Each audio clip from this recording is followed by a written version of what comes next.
तो कैसे हो मेरे भाई बंधु। आई होप आपसे बढ़िया होंगे, अपनी स्टडीज प्रॉपर तरीके से कर रहे होंगे। तो स्वागत है आपका करंट इलेक्ट्रिसिटी के एक और लेक्चर में। और आज के लेक्चर के अंदर हम पढ़ने वाले हैं इंटरनल रेजिस्टेंस के बारे में। पिछले लेक्चर के अंदर हमने डिस्कस किया था ईएमएफ के बारे में और ओमिक कंडक्टर के बारे में, और इस लेक्चर के अंदर इंटरनल रेजिस्टेंस के बारे में जानेंगे क्या होता है, इंटरनल रेजिस्टेंस का मतलब क्या है और कहाँ पर ये मौजूद है। चलिए विदाउट वेस्टिंग टाइम हम लोग अपने इंटरनल रेजिस्टेंस की तरफ बढ़ते हैं। तो अगर हम बात करें इंटरनल रेजिस्टेंस के बारे में, तो ये आपका प्रेजेंट होता है विद इन द बैटरी। मान लीजिए अगर मैं एक बैटरी बना रहा हूँ, तो बैटरी के साथ उसका एक इंटरनल रेजिस्टेंस होता है, जिसको मिलाकर आपका ये पूरा कंप्लीट एक बैटरी या फिर एक सेल कह सकते हो, वो बनता है। अगर मैं ऐसे ही और लगा दूं तो ये एक बैटरी का रूप ले लेगा। ठीक है, ये कंबाइनली क्या कहलाएगा, बैटरी कहलाएगा। तो बैटरी के अंदर ही आपका ये इंटरनल रेजिस्टेंस मौजूद होता है। It can not be separated.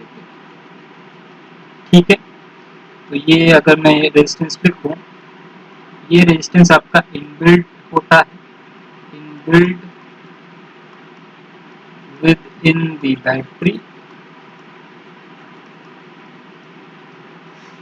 within the battery and can't be separated and can't be separated। ठीक है, आई होप आपको ये बात समझ आ गई है। अब इसमें हम लोग दो केसेस के बारे में पढ़ते हैं। पहला डिस्चार्जिंग ऑफ बैटरी और फिर चार्जिंग ऑफ बैटरी। जब हम डिस्चार्ज कर रहे हैं मतलब बैटरी जब यूज में है तो फॉर्मूला क्या आएगा, और जब हम लोग बैटरी को यूज में नहीं रख रहे हैं मतलब चार्जिंग में रख रहे हैं तो फिर हमारे पास फॉर्मूला क्या आने वाला है। तो let's discuss about the first case, जो कि है हमारा डिस्चार्जिंग ऑफ बैटरी।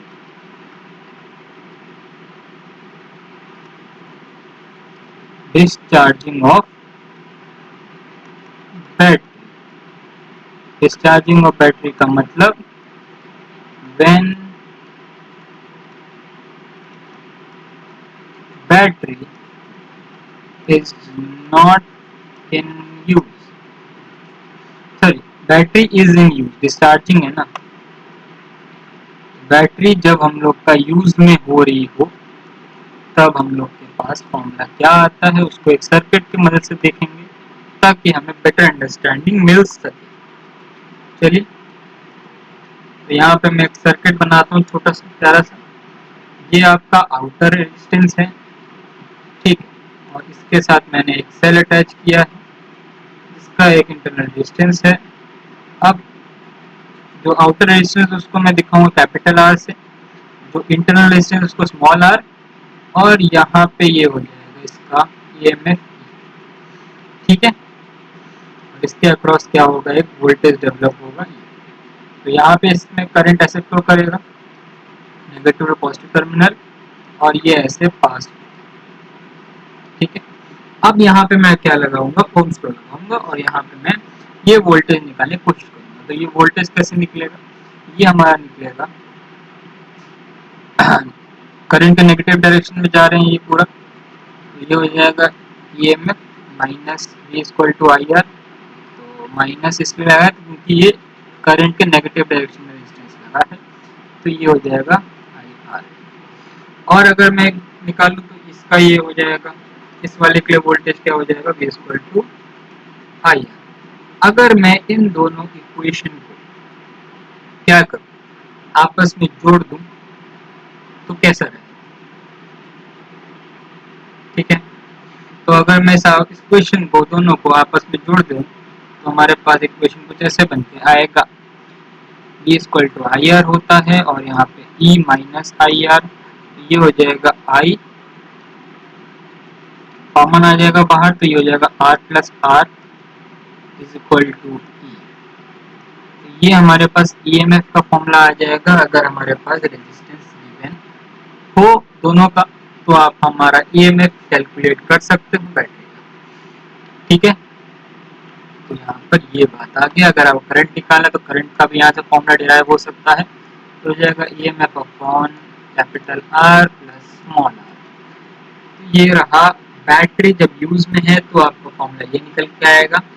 ठीक है, तो यहाँ पे ये रहा फॉर्मूला। और अगर मैं इसी फॉर्मूले को रख दूँ R की जगह, I की जगह, और यहाँ पे हमारे पास एक और फॉर्मूला डिराइव हो जाएगा जो वोल्टेज का हो जाएगा, वो हो जाएगा E upon R plus R into R। ये वाला फॉर्मूला भी हमारे काम का हो सकता है। तो अब बहुत सारे फॉर्मूले इसी यहाँ से डिराइव कर सकते हो। मेन फॉर्मूला आपको ये ध्यान रखना है।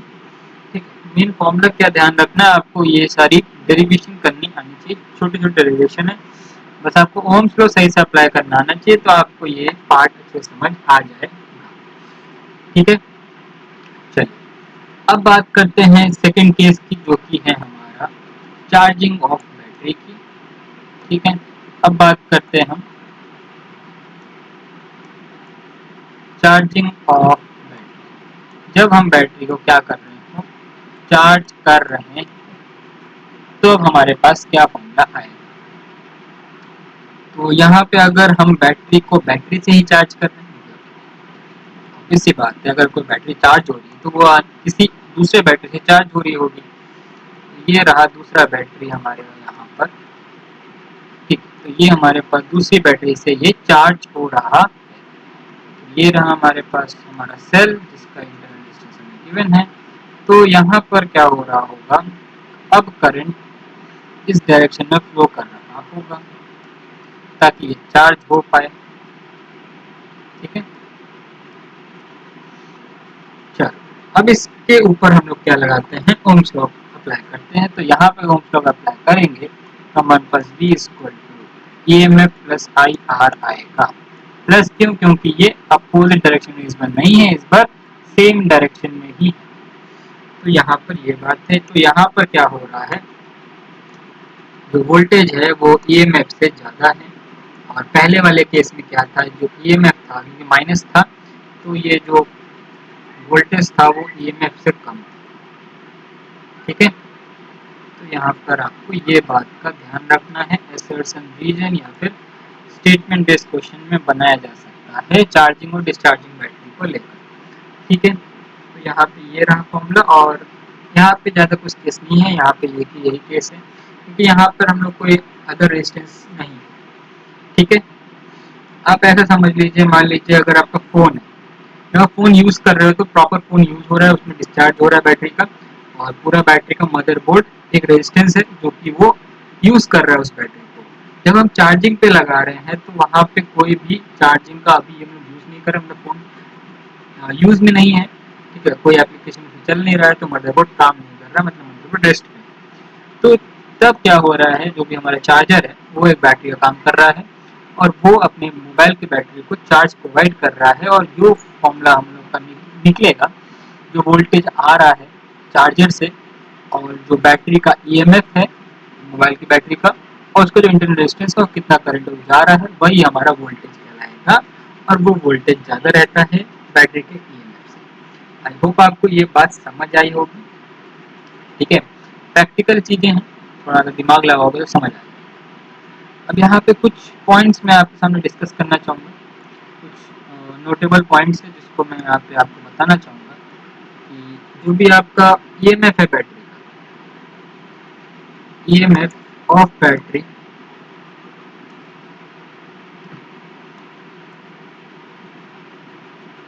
Depends neither on internal resistance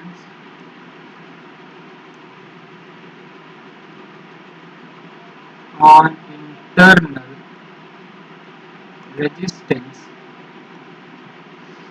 nor external। जो भी बैटरी का EMF है वो उसके इंटरनल रेजिस्टेंस और एक्सटर्नल रेजिस्टेंस पे डिपेंड करता ही नहीं। एक्सटर्नल रेजिस्टेंस, तो ना कि इंटरनल रेजिस्टेंस ना ही एक्सटर्नल रेजिस्टेंस पे डिपेंड करता है। तो अगर हम बात करें आउटपुट वोल्टेज की, जो बाहर का वोल्टेज है, ठीक है, वो डिपेंड करता है आपका बोथ इंटरनल एक्सटर्नल रेजिस्टेंस। बस आपको इतना फर्क पता होना चाहिए कि जो आउटपुट वोल्टेज है और इंटरनल वोल्टेज मतलब ईएमएफ, वो दोनों एक दूसरे से बहुत ही अलग है। तो output voltage depends on both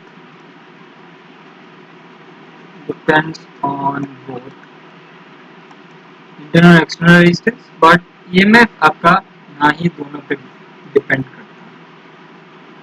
ठीक है, आई होप आपको आज का लेक्चर समझ आया होगा। We have discussed about internal resistance today. आगे ऐसे ही सिंगल सिंगल टॉपिक को लेकर आपको वीडियोस मिलती रहेंगी। अगर आपको हमारी वीडियोस पसंद आती है तो प्लीज चैनल को सब्सक्राइब कीजिए, वीडियो को कर दीजिए लाइक और शेयर। मिलते हैं आपको अगली वीडियो में, तब तक के लिए बाय बाय।